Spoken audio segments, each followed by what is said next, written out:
প্রথম দিনই তিনি ইনসাল্ট করেছেন। আপনারা জানেন বিভিন্ন জরিপ প্রকাশ হয়। 9 ডিসেম্বর যেদিন তারা দুইজন বসেছিলেন, সেদিন 268 আসনে কেন্দ্রের আছে, আর 32টা আসন এখনো ফাঁকা আছে। এই 32 আসনেও আমরা সমর্থন দিব। সেখানে কাদেরকে আমরা সমর্থন দিব সেটা আমরা মনোনয়নপত্র প্রত্যাহারের পরে আমরা ডিসাইড করব।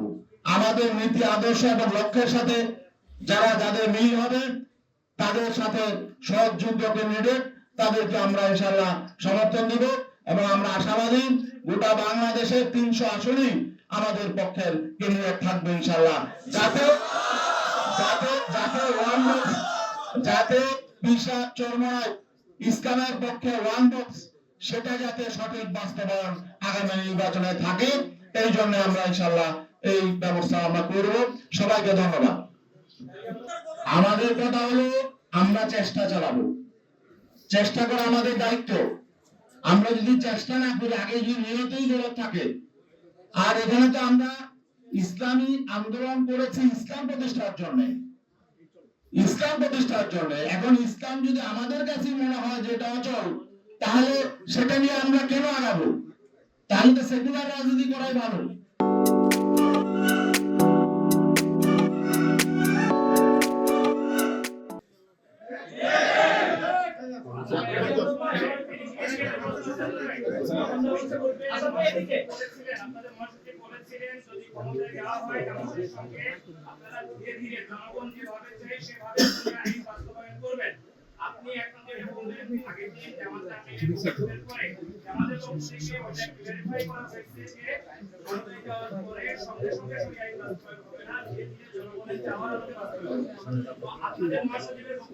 আমরা জামাতের আমিরের বক্তব্য যে ব্যাখ্যা দিয়েছে তাদের স্পোকম্যান জুবায়ের সাহেব, সেটা আমরা শুনেছি।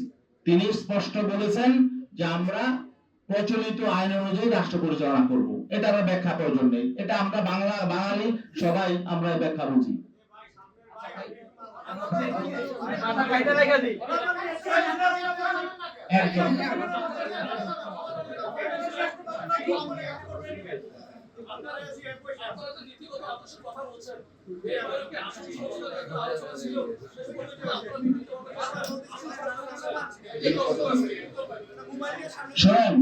আসন এখানে কম বেশি হতেই পারে, তবে এখানে আমাদের আত্মসম্মান বোধে লেগেছে, এটাও একটু বলা প্রয়োজন। আসন সমঝোতায় সর্বপ্রথম আলোচনা শুরু হয়েছে 2 আমিরের, ডিসেম্বরের 9 তারিখ আমিরে জামাত এবং আমাদের ইসলাম আন্দোলনের আমির পীর সাহেব চরমাই দুইজন একান্তে বসেছিলেন। যেহেতু আপনি প্রশ্ন করেছেন, এটা আসলে আমি এদিকে যেতে চাই নাই। প্রথম দিনই তিনি ইনসাল্ট করেছেন। আপনারা জানেন বিভিন্ন জরিপ প্রকাশ হয়।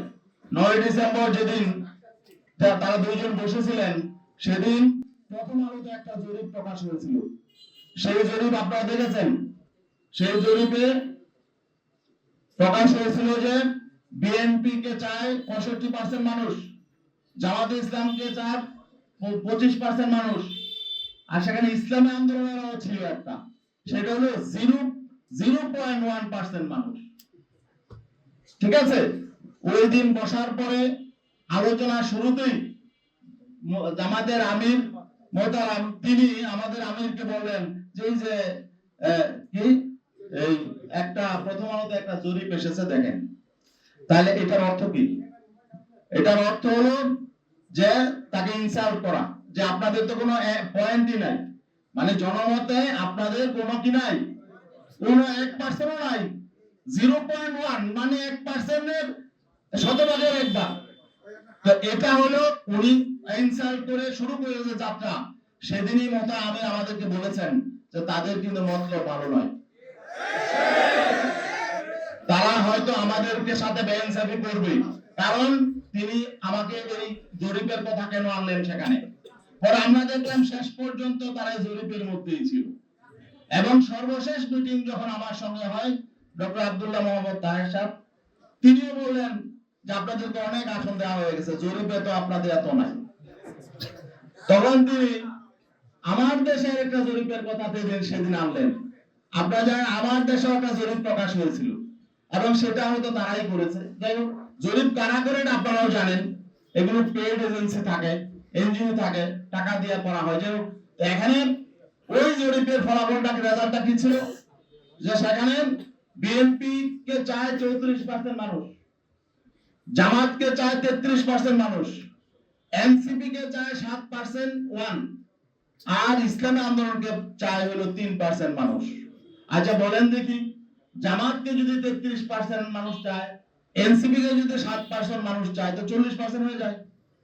আর বিএনপি চায় 34%, বিএনপি কে চায়, তাহলে তো বিএনপি থেকে এখন যদি এনসিপি তাদের সঙ্গে আছে, বিএনপির চেয়ে 6% ভোট তাদের বেড়ে গেছে। এখন তাহলে আমাদের কি আর এখানে অবস্থান থাকে? এখন তখন যখন তারা বলে জরিপে তো তা আসলে আপনাদের তেমন অবস্থান নেই, তো এখন তাহলে বোঝা গেল যে তারা যে আসন দিয়েছে এটা অনুগ্রহ করে দিয়েছে। তা আমরা তো কারো অনুগ্রহের পাত্র হয়ে রাজনীতি করতে চাই না। যে এখন বলেন।